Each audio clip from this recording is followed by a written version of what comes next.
Mga dyan, nandito kami sa hospital ngayon kasi ang tatahiin yung braso ni Sarah kasi nahulog siya sa sofa. Tapos nabasag yung bowl na kinakainan niya kanina. Nakala ko simpleng sugat lang pero sobrang lalim kaya kailangan tahiin talaga. So hindi ko akalain yun na gano'n na mangyayari kasi nandun kami sa bahay ng kaibigan ko. So yun ang nangyari mga tay. Sobra talaga. Ngayon si Papa Lee yung sumama kay Sarah ngayon kasi hindi ko kayang makita dahil mahina yung loob ko mga tay. Grabe, ang daming dugo na nawala kay Sarah. Kaya sobrang natakot, nataranta ako kanina kaya pinasugod na namin dito sa hospital mga day. Kasi natakot ako. Wala nang malay si Sarah. Very awake naman siya kanina. Tapos masigla. Noong pumunta kami dito, relax lang siya mga day. Tinatanong ko kung masakit, sabi niya hindi daw. Pero sobrang lalim talaga ng sugat as in. Siguro mga ganito ang lalim niya day. Kita nyo talaga yung laman. Talaga nataranta ako mga day. So ngayon, tatahiin yung kanyang sugat. Ayan talaga, grabe talaga. Natuto talaga ako ngayon. Yung mga bata talaga, unpredictable talaga siya. So, kailangan talaga naka-watch out ka talaga. Grabe talaga. Hindi ko akalain na yun ang mangyayari mga day. So, si Papa, pinadiretso ko na dito. Kasama si Sanaya.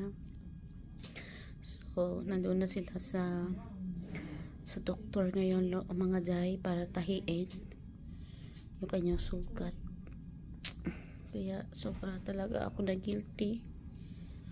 Sobrang guilty ako mga day kasi buti na lang hindi sa leeg o kaya sa mata ko. Hindi ko mapapatawad yung sarili ko kung pag may nangyari bang masama sa kanya mga day. I'm so thankful pa rin na yun lang yung yun nangyari lang. Pero ayoko talaga na may accident na mangyari. Pero thankful pa rin talaga ako na hindi malupa mga day. So yun lamang mga day. So hoping na maging okay. 2 oras din kami naghintay sa doktor. So yun mga day ay hinihintay na lang namin ngayon matapos si Papa Lee. Andito kami ni Sanaya. Sobrang natakot ako. Kaya hawak ko talaga yung sugat na hindi magbuka mga day para mapigilan lang yung daloy ng dugo. Grabe talaga mga day. Unpredictable talaga ang mga bata. Pero inyo nasa sopa lang nyo, nahulog. Tapos pagkahulog niya, meron siyang bowl na hawak na babasagin. Yun ang dumali sa kanya. Akala ko simpleng scratch lang siya. Yun pala, ang lalim. Kita mo talaga yung laman mga day. Diyos ko po. Sabi ko, buti na lang mga day, hindi siya sa leeg o mata o ulo. So, hindi ko mapatawa talaga yung sarili ko mga day. Sobrang ako yung nanginginig kanina habang nasa car kami. Talagang yapos-yapos ko talaga ang aking Sarah mga day. Naiyak talaga ako. Kasi sobrang first time yun mga day nangyari. First time talaga yun mga day. Nandun yung kaibigan ko. Sobra talagang laking lesson nito sa akin. Na look out talaga sa mga bata. Lalo na yung Sarah ko. Kasi galing kami sa Spell Town. Siguro maglundag-lundag pa ba siya. Kaya ayun mga day. San click nangyari na yung bagay na hindi inaasahan. So ngayon nandun sila, hinihintay ko na lang sila. Saglit lang man yun. Do parang ganito lang siya, siguro 2 inches yung haba.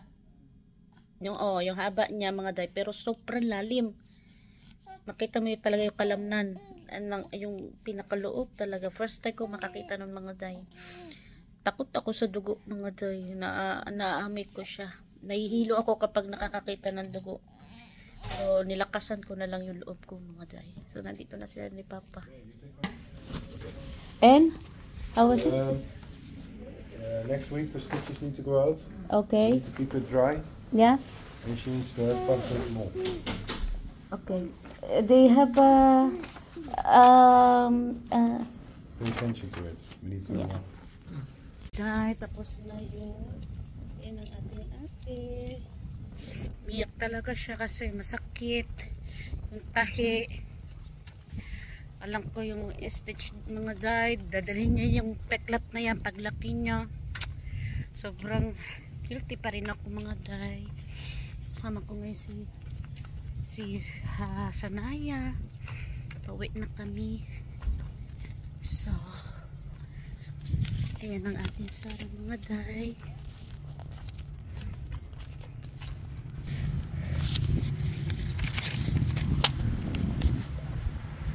Hello mga day. So, ito yung unang araw na nakauwi kami galing hospital. Kasi nga okay na siya. Pinalitan ko yung plaster niya mga day. Parang nakarolyo kasi siya sa kanyang mga day yung sa braso. Pero hindi nako-cover. Hindi nako-cover yung sugat. So kahapon habang tulog siya mga day, nagbi-bleed. So natakot ako mawalan siya ng maraming dugo ba. So pinalitan ko siya ng ibang plaster, yung parang tapal talaga mga day. Para kahit maglikot siya hindi matatanggal. May first aid naman kami dito sa bahay. So since wala naman kami kahapon dito, nasa ibang bahay kami mga day. So iba yung laman ng first aid nila. So anyways, I'm so thankful sa aking kaibigan dahil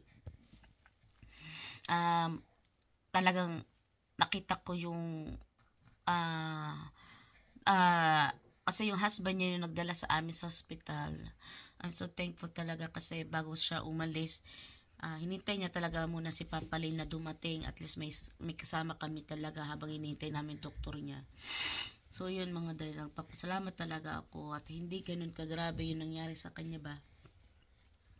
Kasi yun talaga yung kinakatakot, yung isa talaga yung nakakatakot ko, what if sa leeg mga day, ay Diyos ko. Hindi ko talaga mapapatawad sarili ko mga day kasi gano'n naman talaga pag anak ang na-disgrasya talaga.